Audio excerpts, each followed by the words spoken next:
Soyez les bienvenus, très chers auditeurs et auditrices de Nawezi Podcast. Je vous salue au nom de notre Seigneur et Sauveur Jésus-Christ et nous vous remercions de ce que vous êtes toujours très nombreux à nous suivre et à nous encourager. Ça nous va droit au cœur, les mots d'encouragement que nous recevons de votre part. Alors, nous vous recommandons de vous abonner sur le site YouTube Nawezi Podcast et afin de recevoir à chaque fois qu'il y aura quelque chose de nouveau, vous serez les premiers informés.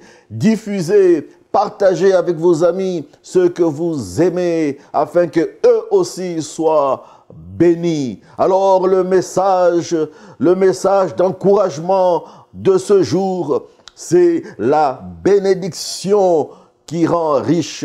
La bénédiction de Dieu rend riche.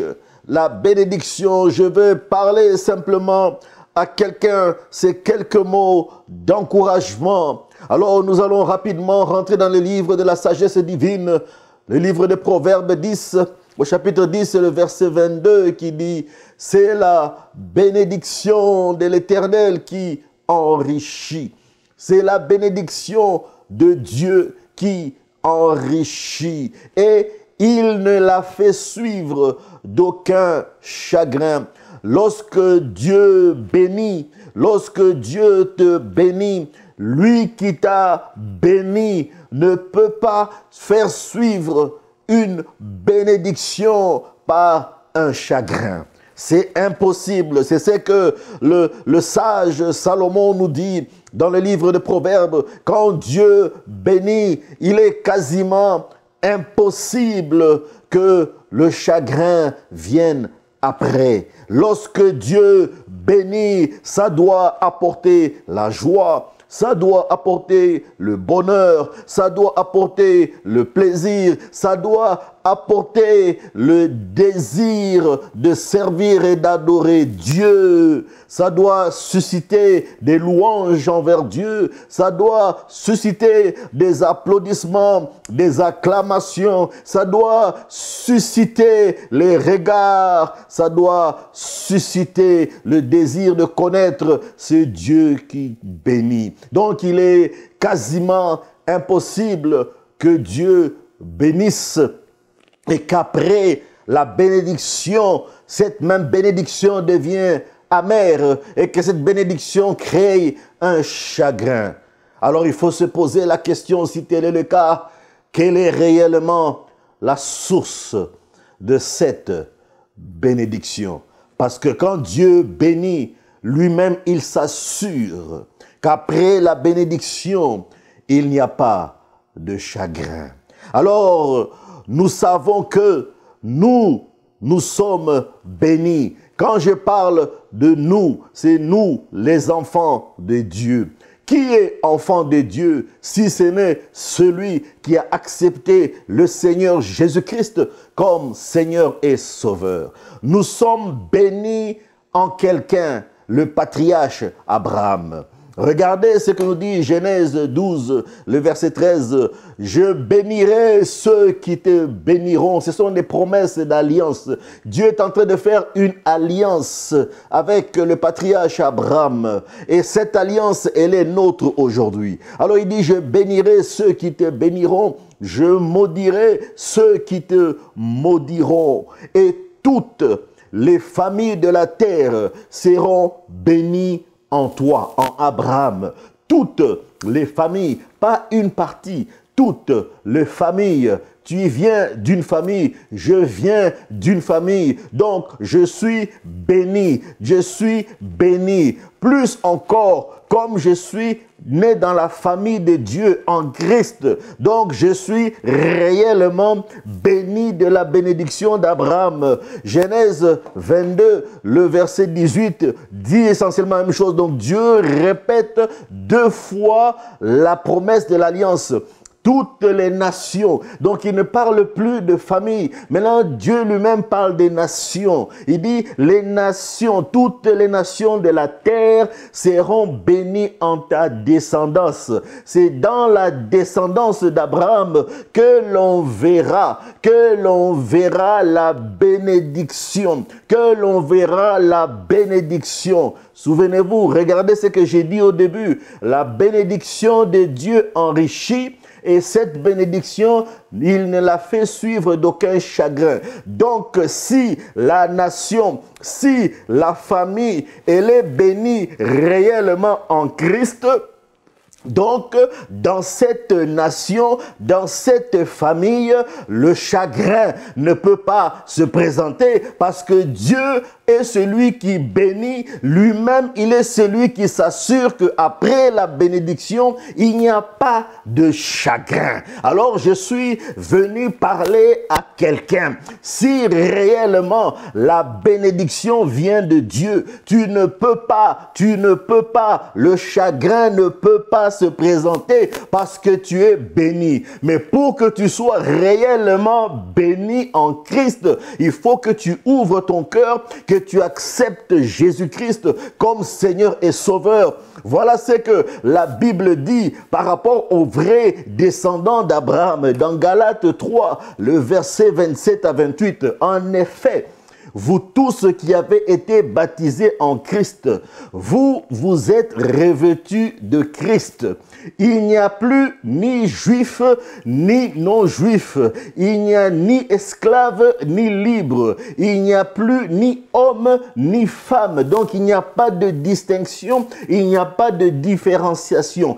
Car vous êtes tous en Jésus-Christ. Donc frères en Christ, sœurs en Christ, nous sommes tous nés dans une même famille, la famille de Christ. Si nous avons accepté Jésus-Christ comme Seigneur et Sauveur, si vous appartenez à Christ, donc si vous avez ouvert votre cœur et que vous appartenez vraiment à Christ, vous êtes donc la descendance d'Abraham. Donc vous êtes qualifié à devenir le descendant, la descendante d'Abraham. Donc l'héritier des promesses que Dieu a faites à Abraham. Vous êtes héritier conformément à la promesse.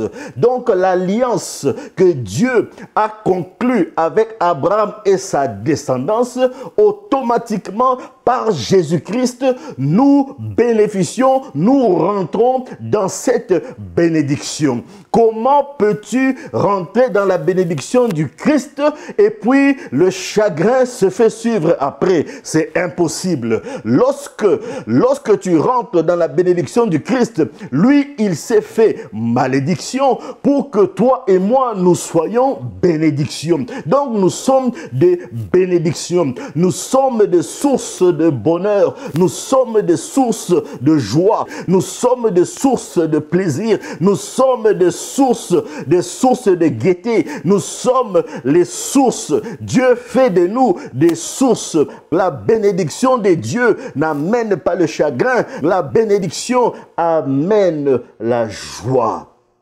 Nous sommes bénis par notre union en Christ. Voilà ce qu'Éphésiens 1, 3 nous dit. Béni soit Dieu, le Père de notre Seigneur Jésus-Christ, car il nous a comblés de toute bénédiction de l'Esprit. Il nous a comblés. Combler, ça veut dire rempli. Il nous a donné pleinement toutes les bénédictions de l'Esprit, parce que Dieu est Esprit, sa parole est Esprit. Nous sommes des esprits qui vivons dans un corps. Le monde visible vient de ce qui est invisible. Donc l'invisible est plus grand que le visible. Voilà pourquoi nous marchons par la foi pour appeler l'invisible à l'existence. Donc notre bénédiction, elle est là, mais elle est dans l'Esprit. Nous devons la manifester manifestée dans le visible par la foi, dans le monde céleste,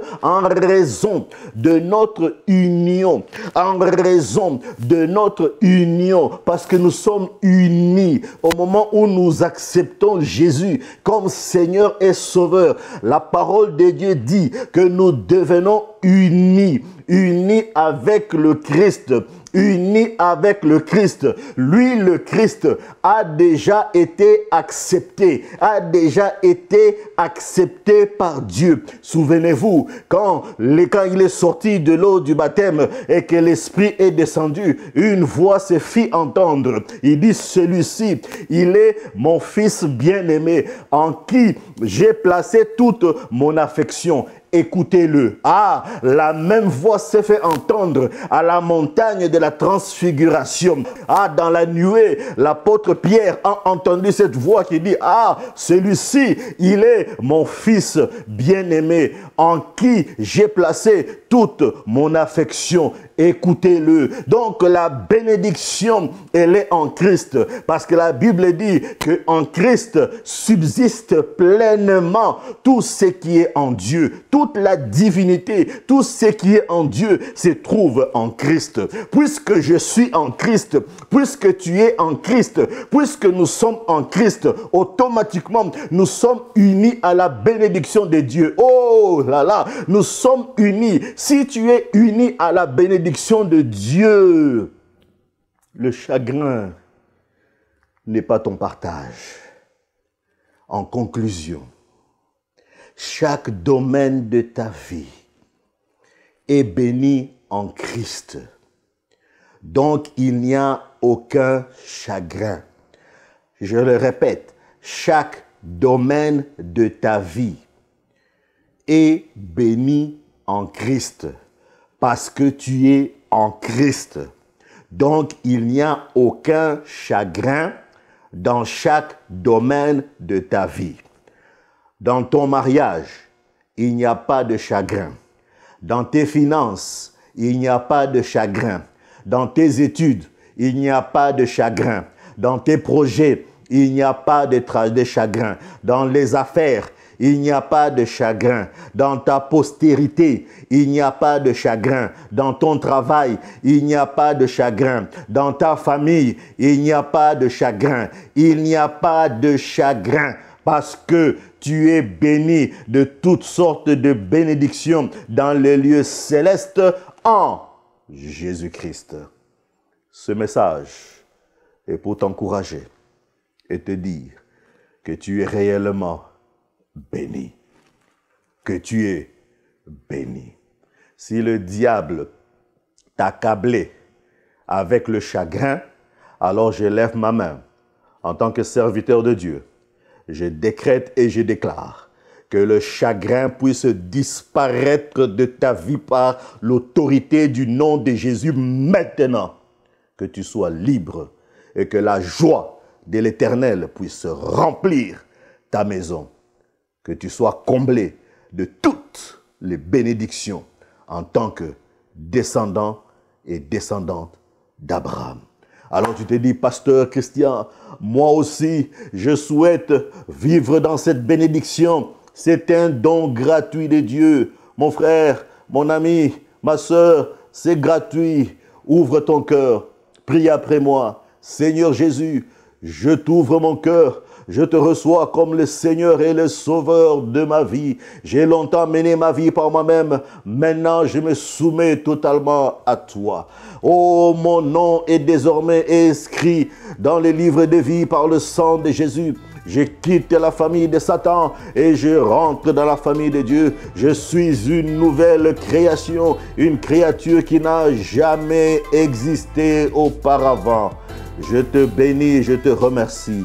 Maintenant, manifeste la bénédiction d'Abraham dans tous les domaines de ma vie. Soyez bénis, mes amis. Je vous aime beaucoup. Que la bénédiction d'Abraham soit manifeste dans chaque domaine de votre vie. Au nom de Jésus-Christ. Amen.